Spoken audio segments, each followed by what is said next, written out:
सोबोदेरो के कचेवार इलाके केटी कनोरी थाने जी हद गोठ गोलो मंगनेजो में सेता मंगनेजा बरादरी जी बिंदुरन में संगावती तकरार ता फायरिंग एक कतल ब जख्मी एक औरत अगवा करण जा इल्जाम दुरन पारा एक बे ते हमले करण जा इल्जाम लगाया विया।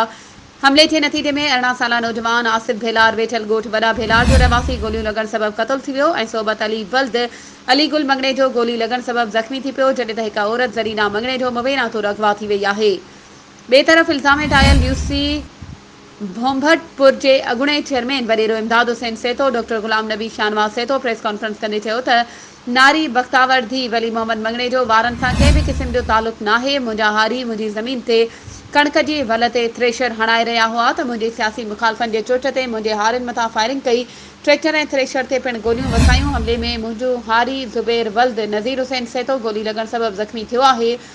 वाक़े ॾींहुं क़ुरान पाक ते इंक्वायरी कई वञे। ॿिए पासे मक़तूल आसिफ बेलार जे पीउ रिटायर्ड फौजी जुड़ियल बेलार मीडिया खे ॿुधायो त मुंहिंजे पुट मक़तूल आसिफ बेलार खे प्री प्लानिंग तहत मारायो वियो आहे। डीएसपी सोबोदेरो अब्दुलवाहिद खोसो ऐं एसएचओ सोबोदेरो गुल हसन सुमरो ऐं एसएचओ केटी कन्नौरी निसार अहमद मीडिया वारनि खे ॿुधायो त झेड़े खे रोकण लाइ असां धुरिन जे घरनि अॻियां पुलिस मुक़रर कई आहे।